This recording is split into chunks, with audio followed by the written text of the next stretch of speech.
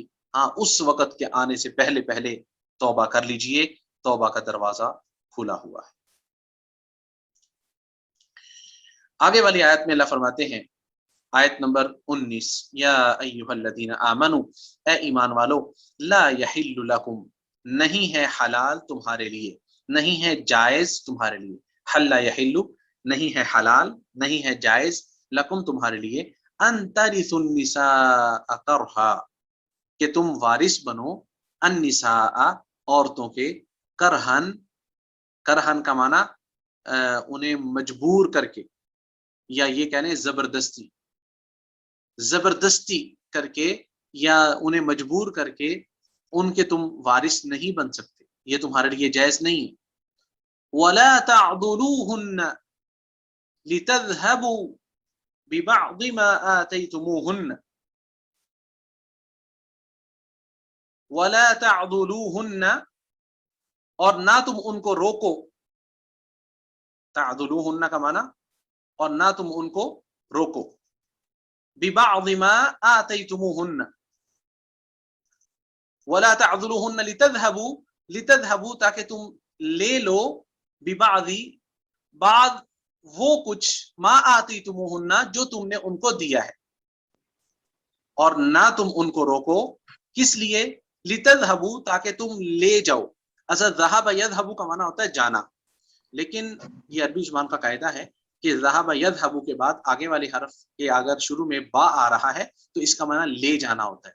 لِتَذْهَبُوا کہ تم لے لو، لے جاؤ، بِبَعْضِ کچھ، یا بعض، ما آتَيْتُمُوهُنَّ جو تم نے ان کو دیا ہے. إِلَّا مگر، أَن يَأْتِينَ بِفَاحِشَةٍ مُبَيِّنَةٍ، إِلَّا یہ کہ، مگر یہ کہ، أَن يَأْتِينَ وہ ارتکاب کریں، وہ آئیں، بِفَاحِشَةٍ مُبَيِّنَةٍ کھلی بے حیائی اور برائی کو. بفاحشہ اس میں لفظ پہلے بھی گزرا ہے، برائی، مبینۃ کھلی سریعام، وعاشروہن بالمعروف اور ان کے ساتھ معاشرت کرو، ان کے ساتھ مل جل کے رہو، بالمعروف اچھے طریقے کے ساتھ. فإن کرہتموہن بس اگر تم انہیں ناپسند کرو، فعسى ان تکرہوا شیئا تو ممکن ہے، فعسى کا معنی ممکن ہے، عسى شاید، ممکن ہے شاید، ان تکرہوا شیئا ایک چیز کو تم ناپسند کرو، وَيَجْعَلُ اللَّهُ فِيهِ خَيْرًا كَثِيرًا اور اللہ تعالیٰ اسی میں بہت ساری بھلائی تمہارے لیے بنا دے، لکھ دے۔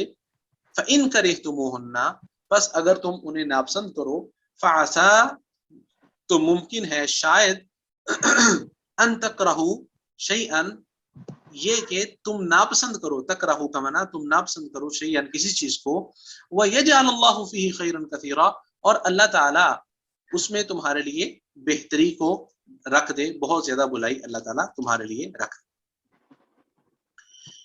یا ایھا الذین آمنوا لا یحل لکم، اصل میں زمانہ جاہلیت میں ایسا ہوتا تھا اسلام کے آنے سے پہلے کہ اگر کوئی کسی عورت کا خاوند فوت ہو جاتا تو اس عورت کے یا اس خاوند کے جو گھر والے ہوتے تھے، باقی اس کے اولیاء جو ہوتے تھے، وہ اس عورت پر بہت حق رکھتے تھے اور اس عورت کو اپنی ملکیت سمجھتے، تو اگر چاہتے تو اس عورت کا کسی اور مرد کے ساتھ نکاح کروا دیتے، اگر نہ چاہتے تو اس عورت کو گھر میں ہی رکھتے اور مجبور کرتے کہ یہیں پہ رہے اور وہ ایسے ہی ساری زندگی گزار دیتی، اور اگر چاہتے اپنے ہی کسی بیٹے کے ساتھ اس کا نکاح کر دیتے۔ اور یہ سب کچھ کیوں کرتے تھے؟ یہ سب کچھ کیوں کرتے تھے؟ یہ ان کی لالچ اور طمع جو ہوتی تھی وہ پیچھے مال کی یا اس کی خوبصورتی کی۔ اگر عورت خوبصورت ہوتی تو اس کے ساتھ نکاح کر لیتے، خود کر لیتے یا کسی بیٹے کا کسی بچے کا کر دیتے، یا اگر وہ عورت خوبصورت نہیں ہے لیکن مال اس کے پاس ہے تو اس کا مال اس کے وارث بننے کے لیے اس کو اپنے پاس ہی رکھتے، تاکہ اگر یہ مر جاتی ہے تو اس کا مال ہمارے ہی قبضے میں رہے گا۔ یہ ان کے مقاصد تھے، تو اللہ رب العزت نے اس آیت کو نازل کیا ہے، یا ایھا الذین آمنوا لا یحل لکم ان ترثوا النساء کرہا، کسی عورت کو مجبور کر کے اس کے تم وارث نہیں بن سکتے، ٹھیک ہے؟ لا یحل لکم، نہیں ہے جائز تمہارے لیے، نہیں ہے حلال تمہارے لیے کہ تم تم عورتوں کے وارث بنو کرہن، انہیں مجبور کر کے۔ آگے والی آیت جو ہے آگے والا جو جملہ ہے وَلَا تَعْضُلُوهُنَّ لِتَذْهَبُوا بِبَعْضِ مَا آتَيْتُمُوهُنَّ إِلَّا أَن يَأْتِينَ بِفَاحِشَةٍ مُبَيِّنَةٍ، اس آیت میں خاوند اور بیوی کا ذکر کیا گیا ہے کہ اگر ایک خاوند وہ بیوی کو پسند نہیں کرتا اور بیوی کو طلاق بھی نہیں دے رہا، سبب کیا ہے، کیوں ایسا کر رہا ہے؟ بیوی کو اپنے گھر میں رکھا ہوا ہے، اسے ناپسند کرتا ہے لیکن طلاق بھی نہیں دیتا، وجہ یہ ہے کہ اگر یہ اس کو طلاق دے دے گا تو جو اس نے نکاح کے وقت حق مہر دیا تھا وہ اس کو نہیں ملے گا، مرد کو، خامد کو۔ تو اس لیے اب وہ اس عورت پر تشدد کرتا ہے، اس کو مجبور کرتا ہے، اس کے ساتھ اچھا برتاؤ، اچھا سلوک نہیں کرتا ہے اور اسے طلاق بھی نہیں دیتا ہے، تو عورت پھر مجبور ہو کے اس ناحیے تک پہنچتی ہے، وہ پھر اس سے خلا لیتی ہے، اس سے جدا ہونے کے لیے خلا لیتی ہے، خلے کا مطالبہ کرتی ہے۔ تو یہ معلوم ہے سب کو، آپ کو بھی، خلا جب عورت لے گی تو پھر مرد کا دیا ہوا حق مہر اس عورت کو واپس کرنا پڑے گا۔ یہ تھا پیچھے وہ مقصد جس کے لیے وہ مرد عورت کو اپنے گھر میں رکھتا اور اس کو ناپسند بھی کرتا لیکن طلاق نہ دیتا، تاکہ مجبور ہو کے وہ خود ہی طلاق کا مطالبہ کرے تو خلا لے لے اور اس کا مال اس کو واپس مل جائے۔ تو اللہ تعالیٰ نے اس مذموم ارادے اور اس غلط نیت سے اللہ تعالیٰ نے منع فرمایا ہے کہ وَلَا تَعْضُلُوهُنَّ لِتَذْهَبُوا بِبَعْضِ مَا آتَيْتُمُوهُنَّ، تم اس چیز کو لینے کے لیے جو تم نے ان کو دے رکھی ہے یعنی حق مہر، تم ان کو اس مقصد کے لیے اپنے گھروں میں اس طرح قید کر کے مت رکھو۔ یا امام مجاہد رحمہ اللہ فرماتے ہیں اس کی تفسیر میں یہ بھی آتا ہے کہ بعض وہ لوگ جن کی پرورش میں کوئی یتیم بچی ہوتی، یتیم لڑکی ہوتی، تو اس کا وہ آگے نکاح نہ کرتے، اپنے ہی اس کو گھر میں رکھتے تاکہ ایسے ہی اس کی زندگی ختم ہو جائے، یہ کسی اور کے نکاح میں نہ جائے۔ اس کے پیچھے نیت یہ ہوتی تھی کہ اس یتیمہ کو، اس یتیم بچی کو جو اس کے والدین کی طرف سے مال ملا ہے، پیسہ اور اس کا جو مال ہے، مال و دولت ہے، اس کو ہم جو ہے وہ اپنے پاس رکھ سکیں. وہ کہیں اور اگر کسی کے ساتھ اس کا نکاح کرتے ہیں تو وہ مال کہیں اور منتقل ہوگا، اس کی بجائے ہمارے پاس رہے. اس وجہ سے اس کا نکاح نہ کرتے، اپنے ہی پاس رکھتے. تو ان کو بھی اللہ تعالیٰ نے اس آیت میں منع کیا ہے. یہ امام مجاہد رحمہ اللہ کی تفسیر. آگے اللہ فرماتے ہیں الا ان یاتین بفاحشۃ مبین. ہاں ایک صورت میں تم ان سے وہ اپنا مال لے سکتے ہو کہ جب وہ زنا کا ارتکاب کریں. جب عورتیں یعنی خامد اور بیوی کا ذکر ہو رہا تھا پیچھے فلا تعذلوہن میں، اگر وہ عورت برائی کا ارتکاب کر لیتی ہے، برائی کا ارتکاب، بے حیائی کا ارتکاب کر لیتی ہے، تو پھر یہ ہے کہ تم وہ حق مہر جو تم نے دیا تھا وہ تم ان سے واپس لے سکتے. جیسا کہ سورۃ البقرہ کے اندر بھی یہ پیچھے ہم پڑھ آئے ہیں. سورۃ البقرہ کی آیت نمبر ہے 229 229 ولا يحل لكم ان تاخذوا مما اتيتموهن شيئا الا ان يخافا الا يقيما حدود الله فان خفتم الا يقيما حدود الله فلا جناح عليهما فيما افتدت به. یہ ساری تفسیر آپ پیچھے پڑھائے ہیں. چنانچہ الا ان ياتينا بفاحشة مبينة، یہ بفاحشة مبينة ایک تو اس کا معنی برائی ہے، بے حیائی ہے، زنا ہے، جس طرح کہ میں نے بیان کر دیا. اور دوسرا بعض نے اس کا معنی خامد کی نافرمانی، خامد کے ساتھ جھگڑا، اور جو بد زبان جس طرح بعض عورتیں ہوتی ہیں وہ بھی اس حکم کے اندر شامل. اسی کو ہی ترجیح دی ہے کہ اس سے مراد دونوں ہی ہیں، بے حیائی بھی ہے، برائی بھی ہے، اور اسی طرح خامد کی نافرمانی وغیرہ، یہ سب اسی کے اندر شامل ہیں. آگے اللہ نے کیا فرمایا ہے وَعَاشِرُوهُنَّ بِالْمَعْرُوفِ. سبحان اللہ، یہ اللہ نے مردوں کو حکم دیا ہے کہ ان عورتوں کے ساتھ اچھے طریقے سے، اچھے برتاؤ کے ساتھ، اچھے حسن سلوک کے ساتھ تم نے رہنا ہے. اچھے حسن سلوک کی اللہ رب العزت نے یہاں پہ حکم دیا ہے. وَعَاشِرُوهُنَّ، مردوں کو حکم ہے عورتوں کے حوالے سے کہ مردوں کے ذمے ہے کہ اپنی باتوں میں نرمی پیدا کریں، اپنے افعال اچھے کریں.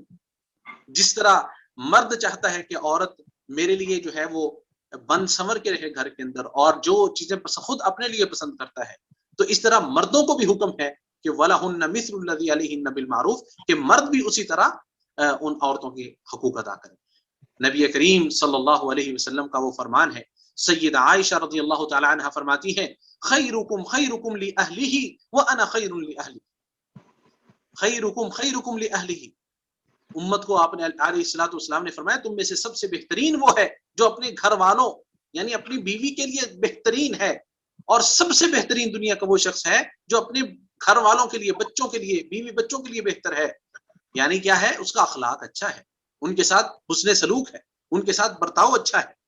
اور آپ علیہ السلام نے اپنی مثال دے کے فرمایا وَأَنَا خَيْرُكُمْ لِأَهْلِي، اور میں اپنے گھر والوں کے لیے سب سے بہتر ہوں. تو جس طرح میں بہتر ہوں، امت کو بھی یہی درس ہے. تو اللہ کے نبی صلی اللہ علیہ وسلم کی جب سیرت طیبہ کو ہم دیکھتے ہیں، پڑھتے ہیں، آپ علیہ الصلوۃ والسلام کا اپنی زوجات، اپنی بیویوں کے ساتھ کیسا تعلق تھا. آپ علیہ الصلوۃ والسلام ان کے ساتھ جو ہے وہ اچھے مسکراہٹ سے بات کرتے، ان کے ساتھ کھیلتے، ان پر خرچ کرتے. اور حضرت عائشہ رضی اللہ تعالی عنہا کے ساتھ وہ آپ علیہ السلام کا وہ واقعہ مشہور ہے، ان کے ساتھ دوڑ لگاتے. حضرت عائشہ فرماتی ہیں جب نئی شادی ہوئی تو میں جیت گئی، جب کچھ عرصہ مزید گزرا تو اللہ کے رسول علیہ السلام مجھ سے جیت گئے. یہ نبی کریم صلی اللہ علیہ وسلم کی سیرت طیبہ میں، احادیث میں آپ علیہ الصلوۃ والسلام کا ازواج مطہرات کے ساتھ جو حسن سلوک تھا، اس کی یہ کئی ایک یداعب اہلہ ویتلطف بہم، بہت نرمی کے ساتھ پیش آتے. ویوسعہم نفقتہ، اور ان پر خرچ کرتے. اور بیوی بچوں کے ساتھ جو ہے رات کے وقت جب جاتے، رات کو عشاء کی نماز پڑھنے کے ساتھ ان کے ساتھ کچھ باتیں کرتے، مانوسیت اختیار کرتے.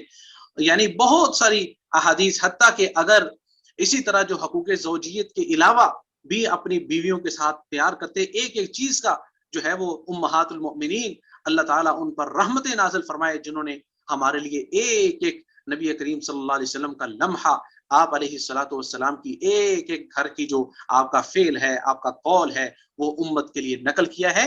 کیوں؟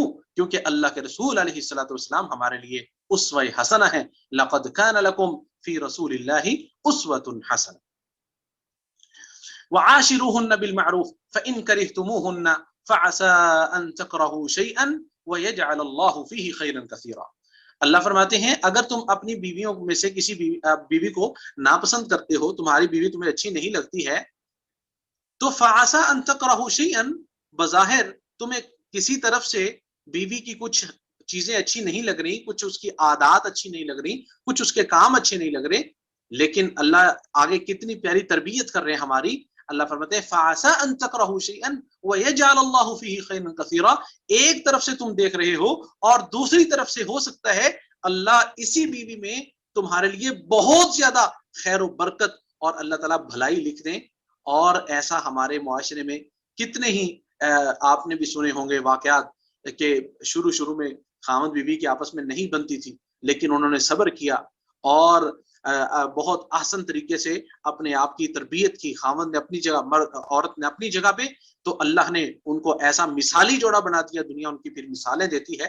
اور اللہ رب العزت پیارے نبی صلی اللہ علیہ وسلم کی وہ حدیث ہے، صحیح حدیث مبارکہ ہے، آپ نے فرمایا لا یفرق مؤمن مؤمنہ، کوئی مرد مومن ہو تو مومنہ عورت سے وہ بغض نہ رکھے، اس کے ساتھ جو ہے وہ دل میں اس کے متعلق ایسی باتیں نہ رکھے، ان سخط منہا خلقا رضی منہا آخر، اگر ایک طرف سے اس کا اخلاق اس کو اچھا نہیں لگ رہا تو اس کو چاہیے اس کی دوسری اچھی عادتیں سوچ کر کے اس کے ساتھ اچھا سلوک کرے، اس کے ساتھ رہے، صبر کر کے رہے۔ یہ ایک مومن اور ایک مومنہ کے لیے پیارے نبی صلی اللہ علیہ وسلم کا فرمان ہے۔ لیکن اللہ معاف فرمائے ہمارے معاشرے میں کیا کچھ چل رہا ہے، ہلکی ہلکی بات، برداشت کا مادہ بالکل ہی ختم ہو چکا ہے، نہ مرد کی طرف سے نہ عورت کی طرف سے۔ عورت کو تکلیف ہلکی سی ہوتی ہے، وہ اپنی بازو سر پہ رکھ لیتی ہے اور وائے ویلا شروع کر دیتی ہے اور اپنے خاوند کی غیبتیں اور کیا کچھ، اور اگر خاوند دیکھتا ہے ہلکی پھلکی کوئی ایسی چیز جو بیوی میں اس کو ناپسند لگتی ہے تو وہ اس کو طلاق دینے پہ اتر آتا ہے۔ یہ اللہ ہمارے معاشرے کو ہدایت دے، امن و سکون پیدا فرمائے۔ اور یہ اصل وجہ یہ ہے کہ ہم نے ان سورۃ النساء کو اور سورۃ النور، ان آیات، اللہ کے قرآن کی آیات کے ساتھ اپنے سینے کو ہم نے منور نہیں کیا، اس علم سے ہم جاہل ہیں، کورے ہیں، یہی وجہ ہے کہ ہمارا معاشرہ جو ہے بربادی اور تباہی کی طرف جا رہا ہے۔ العیاذ باللہ، ہمارے معاشرے کو ہم سب کو اللہ ہدایت نصیب فرمائے۔ آگے اللہ کیا فرما رہے فَعَسَىٰ أَن تَكْرَهُوا شَيْئًا وَيَجْعَلَ اللَّهُ فِيهِ خَيْرًا كَثِيرًا وَإِنْ أَرَدتُّمُ اسْتِبْدَالَ زَوْجٍ مَكَانَ زَوْجٍ وَآتَيْتُمْ إِحْدَاهُنَّ قِنطَارًا وَإِنْ أَرَدتُّمُ اسْتِبْدَالَ زَوْجٍ، اللہ فرماتے ہیں اگر تم بدلنا، اگر تم ارادہ کرو، ارادتم کا معنی ہے اگر تم چاہو، اگر تم ارادہ کرو، استبدال زوجن، استبدال کا معنی بدلنا، زوجن یہ زوج کا لفظ عربی زبان میں مرد کے لیے بھی استعمال ہوتا ہے اور عورت کے لیے بھی، یعنی جوڑے کے لیے استعمال ہو جاتا ہے۔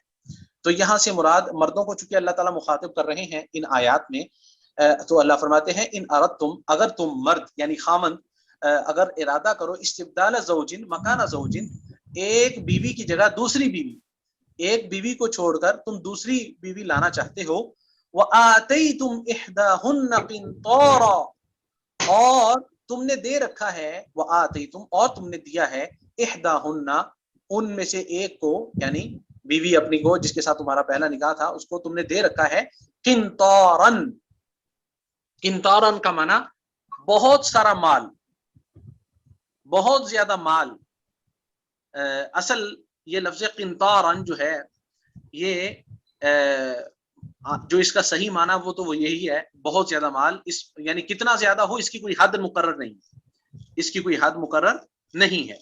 لیکن بعض مفسرین نے جو عربی زبان میں قنطاراً جس پر بولا جاتا ہے اس کے اقوال ذکر کیے ہیں۔ بعض نے کہا ہے اس سے مراد 1000 دینار، سونے کے جو سکے ہیں دینار جسے بولا جاتا ہے، 1000 دینار ہو، 1000 دینار اس کو قنطار بولا جاتا ہے۔ بعض کہتے ہیں 1100 دینار، 1200 یعنی 1200 دینار ہو اس کو قنطار۔ بعض کہتے ہیں 12,000، 12,000 کو بولتے ہیں، بعض کہتے ہیں 40,000 کو، بعض 60,000 کو، یعنی بعض 70-80، یہ مختلف اقوال ہیں قنطاراً کے۔ لیکن جو صحیح معنی اور راجح معنی ہے جو یہاں سے مراد ہے وہ ہے ایک خزانہ، ایک مال، مال کثیر جو تم نے عورت کو دے رکھا ہے۔ ہاں فلا تأخذوا منه شيئا، تو نہ تم لو، فلا تأخذوا نہ تم لو منه اس مال اس قنطار سے شیئا کوئی چیز. اگر تم ایک بیوی کی جگہ دوسری بیوی لانا چاہتے ہو تو جو تم نے یعنی ظاہری بات طلاق دے کے ہی لانا ہے، ایک بیوی کی جگہ پہ دوسری کو لانا ہے تو طلاق ہی دینی ہے، تو پھر تم نے جو ان کو مال دیا ہے، قنطار خزانہ دیا ہے، حق مہر دیا ہے، جو کچھ بھی دیا ہے وہ پھر تم واپس نہیں لے سکتے. فلا تأخذوا منه شيئا، پھر تم اس کو واپس نہ لو. اتأخذونه، کیا تم اس کو لیتے ہو، بہتانن، بہتان لگا کر، وإثما مبینا، اور واضح گناہ کے طور پر. یعنی اگر تم لوگے تو پھر تم بہتان لگا کے لے رہے ہو. یعنی یہ جس طرح کی پچھلی آیات میں ذکر ہوا تھا نا کہ خامند اگر دیکھتا ہے اس کی بیوی نے کوئی برائی بے حیائی کی ہے تو اس صورت میں پھر وہ اپنا حق مہر واپس لے سکتا ہے. اسی کو اللہ نے یہاں پہ دوبارہ ذکر کیا ہے، اتأخذونہ بہتانا وإثما مبینا. تو اگر برائی اس نے نہیں کی ہے، تم نے ویسے طلاق دی ہے، تو پھر تم اپنا دیا ہوا مال اس سے واپس نہیں لے سکتے. آگے والی آیت میں اللہ ساتھ ہی کیا فرما رہے ہیں سنیے، وَكَيْفَ تَأْخُذُونَهُ، تم کیسے لے سکتے ہو اس کو، وَكَيْفَ اور کیسے، تَأْخُذُونَهُ تم لے سکتے ہو، ہو اس قنطار اس مال کو، وَقَدْ أَفْضَى بَعْضُكُمْ إِلَى بَعْضٍ، اور تحقیق، وقد اور تحقیق، افضا پہنچا ہے، بعضکم تمہارا بعض، الی بعض بعض کی طرف. کیا مطلب، یعنی تم نے صحبت اختیار کر لی ہے، تم نے خلوت اختیار کر لی ہے، تم نے جماع کر لیا ہے. جب تم نے یہ خلوت صحیحہ ادا کر لی ہے تو پھر تم یہ مال کیسے لے سکتے ہو. وَأَخَذْنَا، اور ان عورتوں نے لیا تھا، منکم تم سے، میثاقا غلیظا، میثاقا کا معنی ہے عہد، وعدہ، غلیظا پختہ، میثاقا غلیظا پختہ وعدہ. جی ان آیات میں اللہ رب العزت نے کیا ذکر کیا ہے.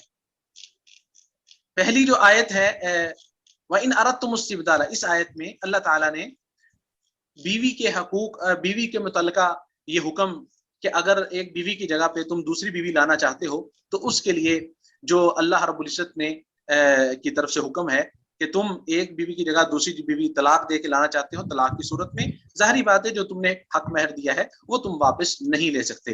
اچھا، لفظ قنطار ان پہ وہ واقعہ اور وہ حدیث آپ لوگوں نے سن رکھی ہوگی جو سیدنا عمر فاروق رضی اللہ تعالیٰ عنہ کا مشہور واقعہ ہے.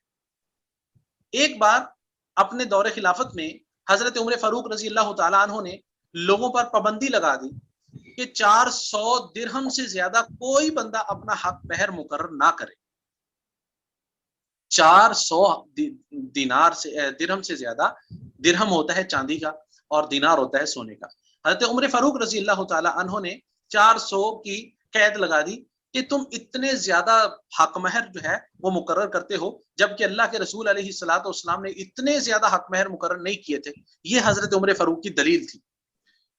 تو جناب سیدنا عمر فاروق رضی اللہ تعالیٰ عنہ بیان کر رہے تھے تو ایک بڑھیا، ایک عورت وہ بھی سن رہی تھی، وہ کھڑی ہو جاتی ہے اور حضرت عمر فاروق رضی اللہ تعالیٰ عنہ کو مخاطب کر کے کہتی ہے، یا امیر المؤمنین نہیت الناس ان یزید النساء صداقہم، کہ آپ نے لوگوں کو منع کر دیا ہے کہ وہ عورتوں کو حق مہر زیادہ نہ دیں 400 درہم سے. تو جناب عمر فاروق رضی اللہ تعالیٰ عنہ فرمانے لگے، قال نعم، ہاں میں نے ایسا حکم دیا ہے، آرڈر دیا ہے. فقالت، تو عورت کہنے لگی، اما سمعت ما انزل اللہ فی القرآن، کیا تم نے وہ قرآن کی آیت نہیں سنی جو اللہ نے نازل کی ہے. تو جناب عمر فاروق چونک گئے، کہنے لگے وَأَيُّ ذَلِكَ، وہ کون سی آیت ہے مجھے بتلائیے. تو عورت کہنے لگی، اما سمعت اللہ یقول وَآتَيْتُمْ إِحْدَاهُنَّ قِنْطَارًا، تو عورت نے یہی والی آیت جو ابھی ہم پڑھ رہے ہیں کہ تم نے کسی عورت کو خزانہ مال دیا ہے، بہت زیادہ مال دیا ہے حق مہر کے طور پر. تو جب یہ بیان کیا تو حضرت عمر فاروق رضی اللہ تعالیٰ عنہ فوراً ممبر پر چڑھے اور اللہم غفرن، اللہم غفرن، اللہ مجھے معاف کر دے، اللہ مجھے معاف کر دے کہ میری رعایا کے اندر اللہ ایسے لوگ موجود ہیں جو عمر مجھ سے بھی زیادہ سمجھدار ہیں اور سمجھ رکھتے ہیں قرآن کی آیات کی. تو یہ قصہ جو ہے یہ امام ابن کثیر رحمہ اللہ نے اپنی تفسیر ابن کثیر کے اندر یہ ذکر کیا ہے. تو وہ قنطارن کا یہیں سے انہوں نے اخذ کیا تھا لفظ قنطارن. تو معلوم ہوا کہ حق مہر جو ہے اس کی کوئی حد مقرر نہیں ہے, اپنی وسعت کے مطابق جو ہے وہ رکھنا ہوتا ہے. اگر انسان کی وسعت میں اتنا نہیں ہے, زیادہ نہیں ہے, تو ایسے واقعات بھی ملتے ہیں کہ ایک چھلے, ایک جو ہے وہ جو انگوٹھی ہے, خاتم ہے, اس کے ساتھ بھی نکاح کا اشارہ ملتا ہے حدیث پاک میں. بلکہ اگر کچھ بھی مال نہیں ہے تو صورتیں زبانی یاد کروانی یعنی قرآن سکھانے پر بھی جو ہے وہ حق مہر یہ بنایا گیا ہے, جیسا کہ حدیث پاک میں ہے. چنانچہ حق مہر کی کوئی حد مقرر نہیں ہے. اور آخر میں یہ جو کہا گیا ہے, فرمایا گیا ہے وَأَخَذْنَ مِنْكُمْ مِيثَاقًا غَلِيظًا, ان عورتوں نے تم سے میثاق غلیظ یعنی پکا عہد لے رکھا ہے. پکا عہد سے مراد یہاں سے کیا ہے, نکاح مراد ہے. یعنی نکاح کا مقصد کیا ہوتا ہے, فَإِمْسَاكُمْ بِمَعْرُوفٍ أَوْ تَسْرِيحٌ بِإِحْسَانٍ. یا تو نکاح کا مطلب یہ ہے کہ اگر خاوند بیوی آپس میں رہ سکتے ہیں تو اچھے طریقے سے, اچھے حسن سلوک سے ایک دوسرے کے ساتھ برتاؤ اچھا رکھیں اور رہتے رہیں. اگر وہ آپس میں اس طرح بنا کے نہیں رکھ سکتے تو او تصریح بإحسان, تو پھر آخری حل اللہ نے طلاق دے رکھا ہے. طلاق کا یہ جائز ہے, اگرچہ اس کو ناپسند کیا گیا ہے اور یہ آخری آپشن ہے. اس سے پہلے بہت ساری چیزیں ہیں جو سورۃ المائدہ کے اندر بھی آگے آپ چل کے پڑھیں گے اور کچھ آپ نے پہلے پڑھ لی ہے. صحیح مسلم کے اندر حدیث موجود ہے, حدیث کا نمبر ہے 1218. نبی کریم صلی اللہ علیہ وسلم نے حجۃ الوداع کے موقع پہ, جب آپ علیہ السلام نے حج کیا, حجۃ الوداع اس وقت کا خطبہ مشہور ہے. نبی کریم صلی اللہ علیہ وسلم نے فرمایا استوصوا بالنساء خیرا, میرے صحابہ اپنی بیویوں کے متعلق, عورتوں کے متعلق مجھ سے وصیت لے لو. فإنکم اخذتموہن بأمان اللہ, تم نے ان کو اللہ کی امان کے ساتھ تم نے ان کو لیا ہے, وہ اللہ کی امانت ہے تمہارے پاس, عورتیں تمہاری بیویاں. وَاسْتَحْلَلْتُمْ فُرُوجَهُنَّ بِكَلِمَةِ اللَّهِ, اور ان کی شرمگاہیں جو اللہ نے تمہارے لیے حلال اور جائز قرار دی ہیں, یہ بھی اللہ کے حکم اور اللہ کے کلمے کے ساتھ.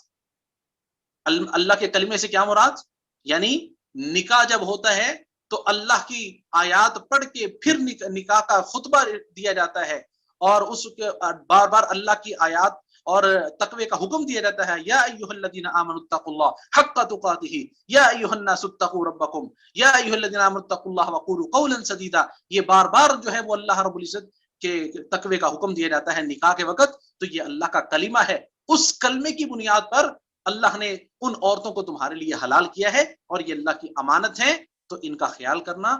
یہ نبی کریم صلی اللہ علیہ وسلم وصیت کر رہے ہیں. لیکن اللہ ہماری قوم کو ہدایت عطا فرمائے. آج کل کیا کچھ چل رہا ہے, قرآن سے دوری اور ان احکامات سے دوری. آگے والی آیت میں اللہ کیا فرما رہے ہیں, آخری آیت وَلَا تَنْكِحُوا مَا نَكَحَ آبَاؤُكُم مِّنَ النِّسَاءِ إِلَّا مَا قَدْ سَلَفَ. اللہ فرماتے ہیں اور نہ تم نکاح کرو ما ان عورتوں سے نکاح کیا ہے آباؤکم تمہارے آبا تمہارے والد نے من النساء جن عورتوں سے, یعنی تمہارے والد نے جس عورت سے نکاح کر لیا ہے تو اس عورت سے بیٹا اگر نکاح کرنا چاہے تو نہیں کر سکتا. یعنی سوتیلی ماں جسے ہم بولتے ہیں, اگر کسی عورت سے والد نے نکاح کیا ہے اور نکاح کے اندر دونوں چیزیں شامل ہیں, اگر نکاح کے بعد خلوت ہوئی ہے یا خلوت نہیں ہوئی, نکاح کے بعد جماع ہوا ہے یا نہیں ہوا, دونوں صورتوں میں بیٹا کسی صورت کے اندر بھی والد کی منکوحہ, والد کے ساتھ جس کا نکاح ہوا ہے اس کے ساتھ بیٹے کا نکاح نہیں ہو سکتا. الا ما قد سلف, ہاں اللہ فرماتے ہیں اس آیت کے نازل ہونے کے بعد فرماتے ہیں الا ما قد سلف, ہاں پہلے جو ہو چکا سو ہو چکا, الا سوائے اس کے ما قد جو تحقیق سلفا گزر چکا, جو پہلے گزر چکا ہے وہ گزر چکا ہے, لیکن آئندہ سے ایسا نہیں کرنا.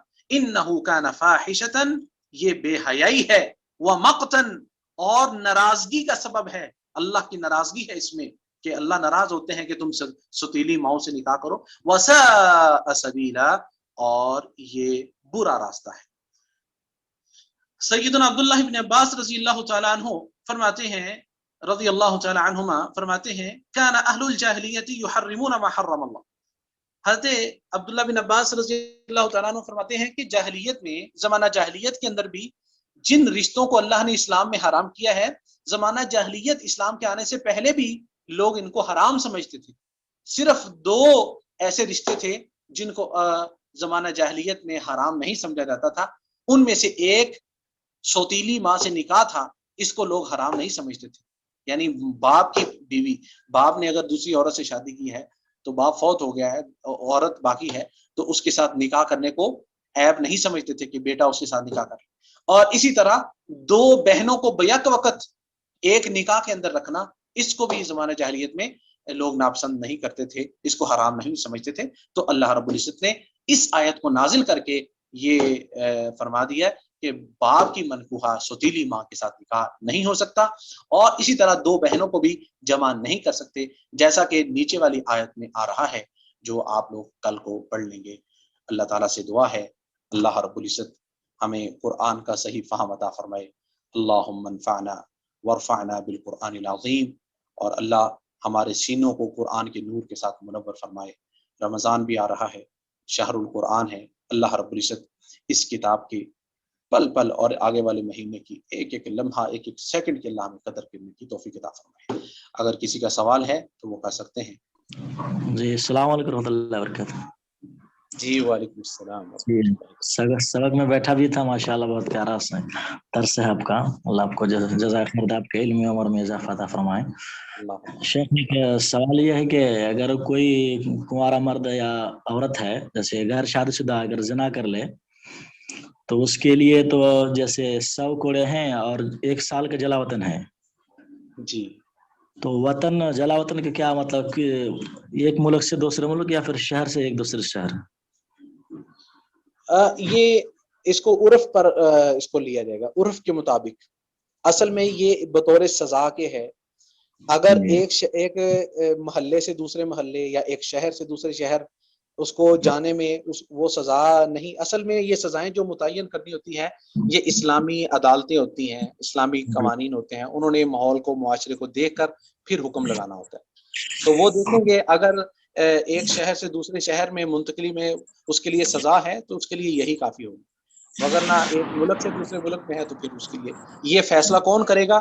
یہ شرعی عدالتیں جو ہوں گی، قاضی جو ہوگا جو حالات کو دیکھ کر کرے گا. واللہ اعلم.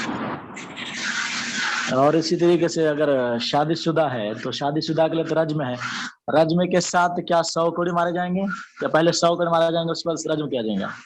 جی یہ میں نے شروع میں ذکر کیا ہے کہ شروع میں جب رجم کا حکم آیا تھا اس وقت مرد شادی شدہ ہو، عورت شادی شدہ ہو یا کنوارے ہوں، دونوں کے لیے حکم تھا کہ ان کو 100 کوڑے پہلے لگانے.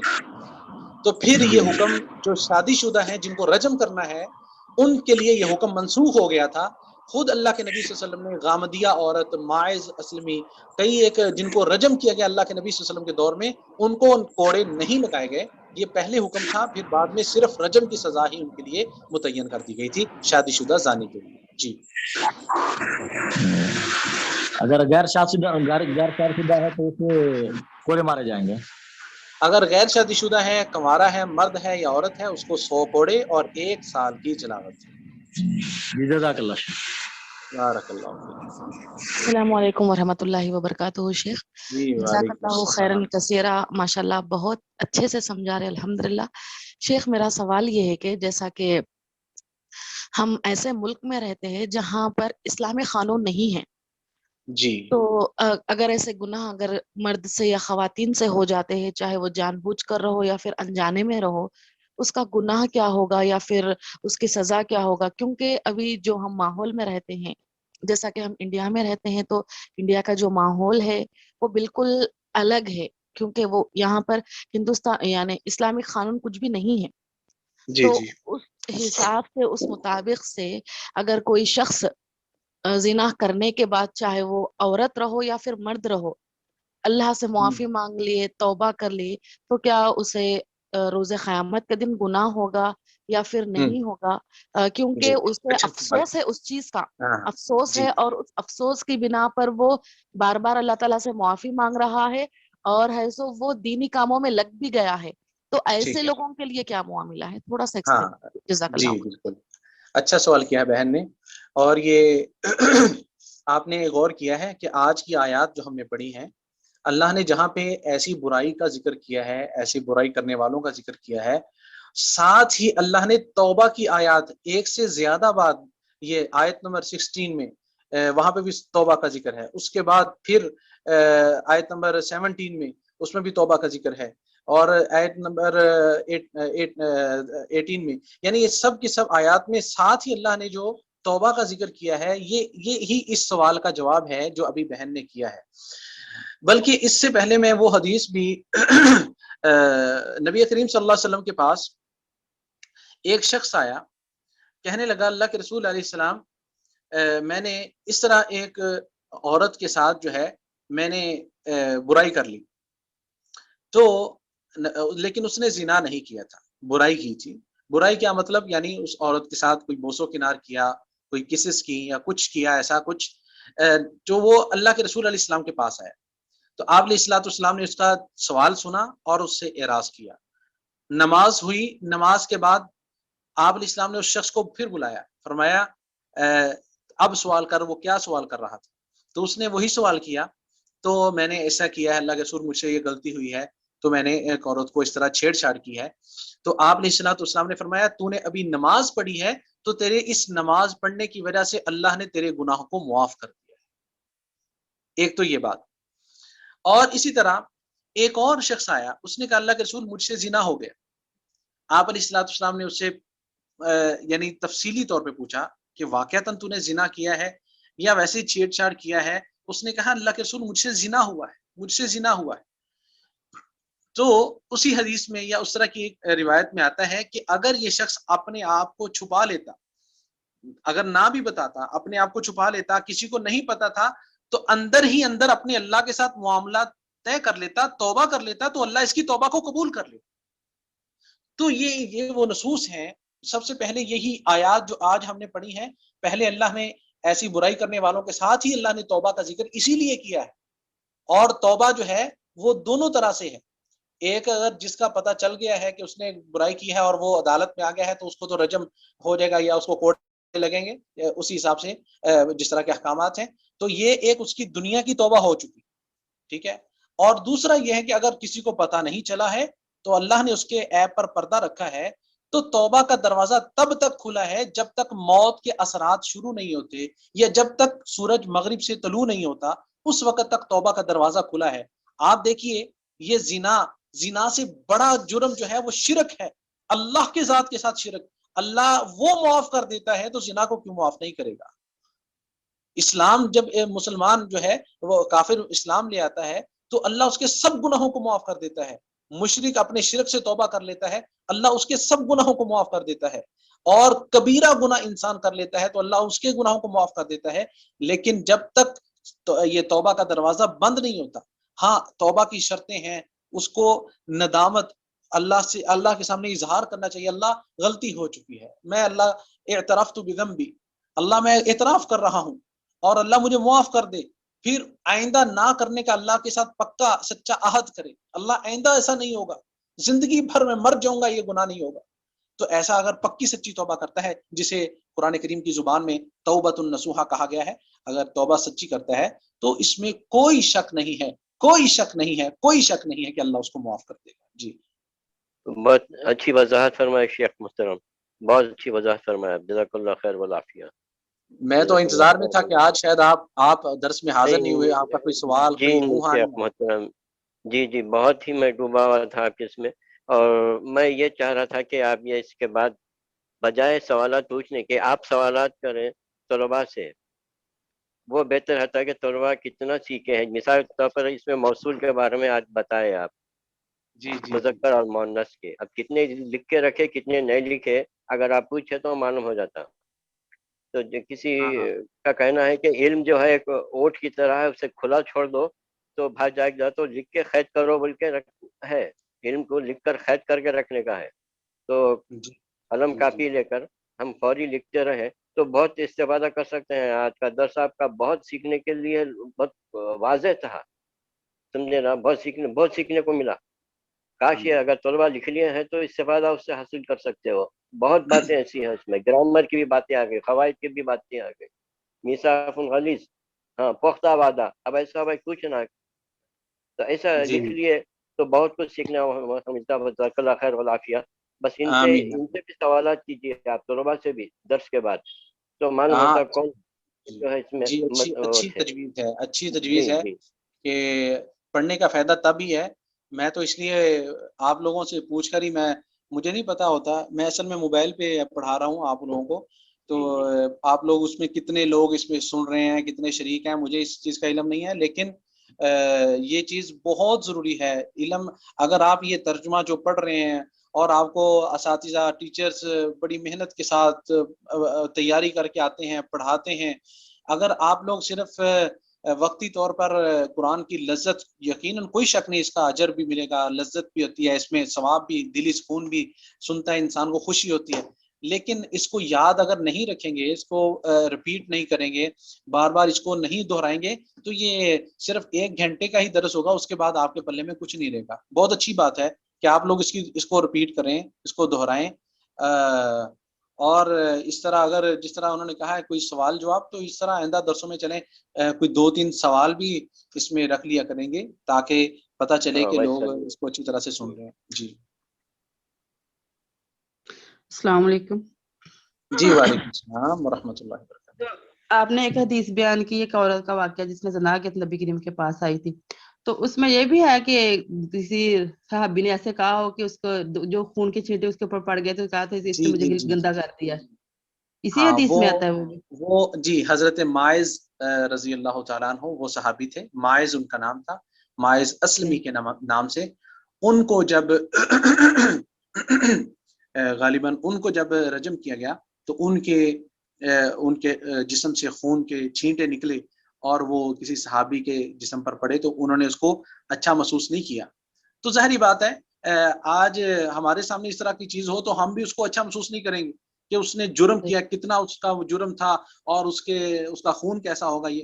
لیکن نبی کریم صلی اللہ علیہ وسلم نے رہنمائی کیسی کی ہے کہ ایسا شخص جس کو وہ واقعہ میں نے سنایا ہے کہ جس کو رجم کیا گیا ہے اس کی توبہ اتنی پکی ہے کہ مدینے کے لوگوں کو اللہ معاف کر دے، اتنے لوگوں کو اللہ معاف کر دے جتنی سچی پکی اس نے توبہ کی ہے.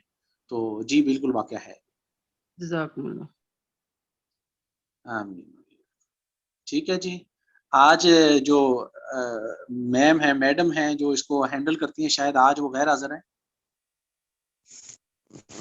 نہیں وہ ہیں شیخ. السلام میں تو علیکم. ہوں نا شیخ. السلام علیکم ورحمۃ اللہ وبرکاتہ. وعلیکم السلام. میں آپ کا پوچھ رہا ہوں. جی وعلیکم السلام ورحمۃ اللہ وبرکاتہ.